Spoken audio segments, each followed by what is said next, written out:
It could have been Barack Hussein Obama, perhaps. We should ask him. Now, he was very nasty last night. I try and be nice to people, you know, but it's a little tough when they get personal. But those were compelling, well-delivered speeches that were exactly what Kamala needed.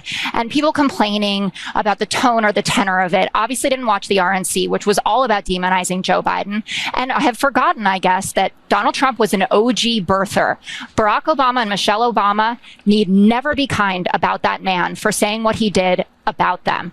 Oh, that's gonna hurt! We all knew he was gonna cry about last night, right? I mean, the man is gonna be haunted by this picture maybe for the rest of his life, and deservedly so. After both Michelle and Barack Obama took turns tearing apart Orange Jesus, it was inevitable that he'd get in front of the camera today and whine about it, amidst spreading lies and disinformation, because what's a Trump speech without them? Terribly. I heard the governor last night speaking so viciously and violently about me, but she doesn't speak about, you know, what they've done to destroy the state, the law enforcement. Now, he was very nasty last night. I try and be nice to people, you know, but it's a little tough when they get personal. Please, again, remember, please, sir, don't get personal. Talk about policy. Let me ask you about that. We're going to do a free poll. Here are the two questions. Should I get personal? Should I not get personal? Ready? Should I get personal? Should I not get personal? I don't know. My advisors are fired. But when Fox News hosts, of all people, clutched their pearls in disbelief that a couple who have been subjected to the most vile racist attacks, many of which spearheaded by Donald Trump, would use their time on stage at the DNC to remind the American people of how fragile his ego is, and how tiny his crowd sizes are. This weird obsession with crowd sizes.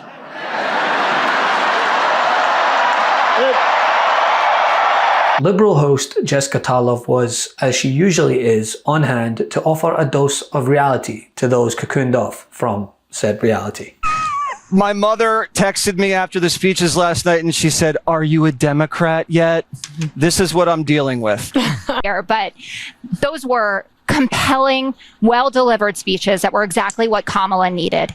And people complaining about the tone or the tenor of it obviously didn't watch the RNC, which was all about demonizing Joe Biden, and have forgotten, I guess, that Donald Trump was an OG birther. Barack Obama and Michelle Obama need never be kind about that man for saying what he did about them. Donald Trump's own administration got an extra 501,000 jobs magically out of thin air that had to be revised down. So if you think that what Kamala or what Joe Biden did was fraudulent, then you think what Donald Trump did was fraudulent. How much were they revised down? Oh, you're going with that? So no, how much were they revised down? They were fake jobs. Sorry, he's sitting next to me. Can I go? They don't exist. And she's absolutely spot on. Spare me the full outrage. In fact, do we need to run a little montage reminder of the things that Trump has said about the Obamas while enabling the racist birther theory? Can I just say, for Black women, this has been really a proving moment for their political strength in carrying Joe Biden to the Democratic nomination through the primary. Black women did that. And I think seeing a Black woman on the ticket with Joe Biden on the cusp of this moment, I think is something that will go down in history, because this has never happened before. And not only would Black women put Joe Biden in the White House, but they would also put a Black woman in the White House as well. And that is the sort of historical poetry that I think we will live with for a long time, in addition to the fact that Donald Trump's political career began with the racist birther lie. It may very well end with a Black woman in the White House. Theory that, yes, even today, Fox News of all places continue to spread. It's a weird vibe going on. I can't figure it out, but I will, Greg. Barack Obama, still the godfather of this machine. He gave us Joe Biden as VP. He gave us Hillary as Secretary of State. Then he cooed Joe, put all his boys with Kamala's team, and had his wingman Holder vet Waltz. Now, You guy's a young 63. He's going to be doing this for the next 25 years. He's definitely going to interfere in this election. That's why we'll be sending Johnny to Hawaii to get the truth about the birth certificate. This time we will dig deep and find out what really happened. Good point. You should tell Johnny that he needs to get a passport to go to Kenya. I agree. But now they want to stand on a soapbox because Michelle Obama hurt Trump's feelings and said, nah, to the high road this time. Now, unfortunately, we know what comes next. We know folks are going to do everything they can to distort her truth. My husband and I sadly know a little something about this. For years, Donald Trump did everything in his power to try to make people fear us. See, his limited, narrow view of the world made him feel threatened by the existence of two hardworking, highly educated, successful people who happen to be black. I want to know, who's going to tell him that the job he's currently seeking might just be one of those black jobs?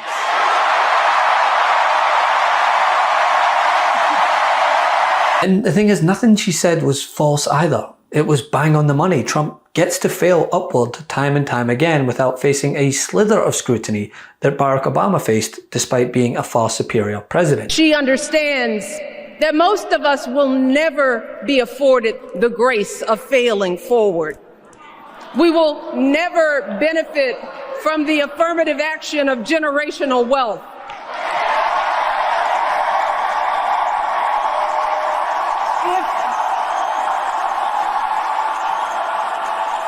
If we bankrupt a business or choke in a crisis, we don't get a second, third, or fourth chance.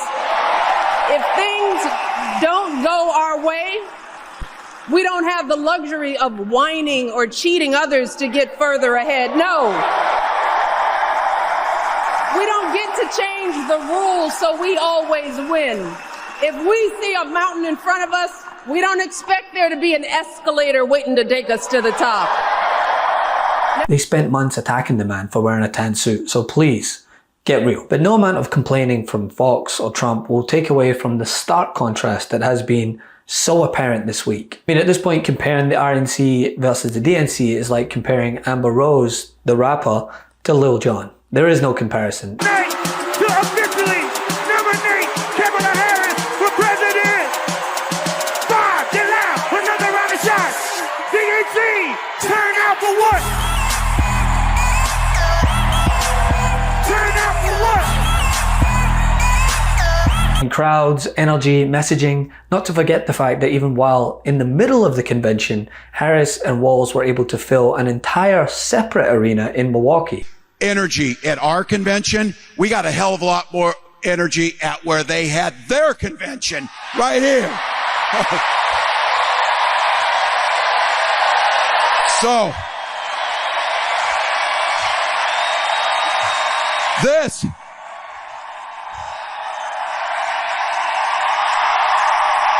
yeah.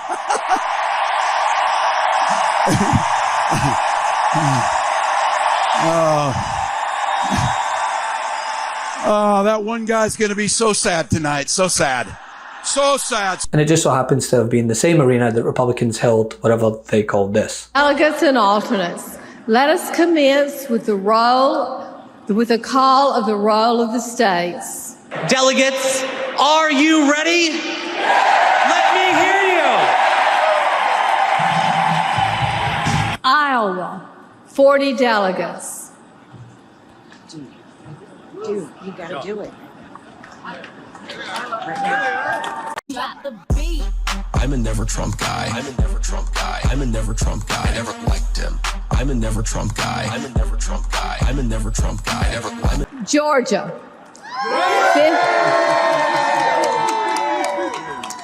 59 delegates. 5, get loud, another round of shots. DNC, turn out for what? West Virginia, 32 votes. President Donald J. Trump.